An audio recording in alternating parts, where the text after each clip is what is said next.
আর এবার যে খবরের দিকে নজর রাখবো, হাসপাতাল নাকি বোঝা দায়। দক্ষিণ চব্বিশ পরগনার এমনই একটি ঘটনা কিন্তু উঠে এলো, যেখানে হাসপাতালে রোগীরা ডাক্তার দেখাচ্ছেন একেবারে হাঁটু জলে ডুবে, এমনই দৃশ্য কিন্তু দেখা যাচ্ছে। আমরা দেখাচ্ছি সেই দৃশ্য, হাসপাতাল না পুকুর একেবারে বোঝা দায়। ঘটনাটি ঘটেছে দক্ষিণ চব্বিশ পরগনার বারুইপুর পশ্চিম বিধানসভার হরিহরপুর ব্লক প্রাথমিক স্বাস্থ্য কেন্দ্রে, যেখানে রীতিমতো হাসপাতালে যেতে গেলে হাঁটু সমান জল পেরিয়ে রোগীদের নিয়ে যাওয়া হচ্ছে, পাশাপাশি হাঁটু জলে দাঁড়িয়ে চিকিৎসারও ব্যবস্থা করা হচ্ছে, ডাক্তার দেখানো হচ্ছে, এমনটাই কিন্তু অভিযোগ উঠছে। নিম্নচাপের জেরে একেবারে জলমগ্ন হাসপাতাল চত্বর, হাঁটু সমান জলে চিকিৎসা পরিষেবা দেওয়া হচ্ছে, এমনটাই কিন্তু জানা যাচ্ছে। আমরা দেখাচ্ছি সেই দৃশ্য, যেখানে বৃদ্ধদের ধরে ধরে নিয়ে যাওয়া হচ্ছে, সেই হাঁটু জল পেরিয়ে হাসপাতালে নিয়ে যাওয়া হচ্ছে। এই মুহূর্তে আমাদের সঙ্গে টেলিফোন লাইনে রয়েছে প্রতিনিধি গোপাল, তার থেকে জানতে চাইবো, গোপাল, হাসপাতাল না পুকুর একেবারে বোঝা দায়, যেখানে দেখা যাচ্ছে হাঁটু জল সমান জল, একেবারে সংক্ষেপে জানতে চাইবো এই মুহূর্তে ঠিকই পরিস্থিতি। গোপাল, এখন তোমাকে বলি, আমরা আগেই ব্রেক করেছি, একদম হসপিটাল না জল পুকুর, তুমি যেটা বলেছো, একটা হসপিটালে জল পাড়িয়ে যেতে হচ্ছে এবং হসপিটালের মেঝেতে জল রয়েছে, তার মধ্যে চিকিৎসা পরিষেবা চলছে।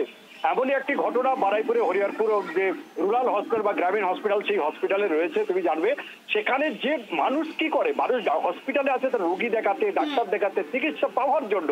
যেখানে রোগী নিয়ে যাওয়া হচ্ছে সেখানে জল মারিতে গেলে তাদের আবার রোগ হয়ে যাচ্ছে, এমন বিরল দৃশ্য একদম বারুইপুরের মতো জায়গায়। তবে ইতিমধ্যে দেখা যাচ্ছে এলাকার যারা কমিশনার বা অন্যান্যরা রয়েছেন তারা কিন্তু ঘটনাস্থলে এসেছেন, জল নিকাশি কিভাবে বার করা যায়, জল বার করা, সেদিকে তারা চিন্তা ভাবনা চালাচ্ছেন।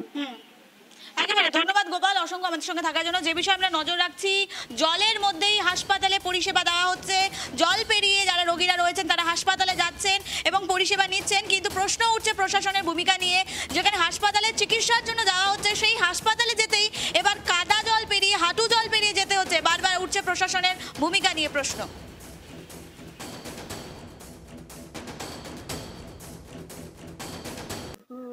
সামান্য ব্যাপার, আমরা পঞ্চায়েত সভাপতি, সদস্য এবং এমএলএ পর্যন্ত বলেও আমাদের এর কোনো সুরা হয়নি। আমরা চিঠিও করেছি, চিঠি দেখতে চাইলে দেখাবো, আমাদের সব কিছু ব্যবস্থা রয়েছে, কিন্তু এরা কোনো কর্ণপাত করছে না। ড্রেনের মুখগুলো সব বন্ধ করে দিয়েছে, ক্যালভার্টগুলো করতে গিয়ে সেগুলো বন্ধ করে, ড্রেন করা আছে তারপরেও জল।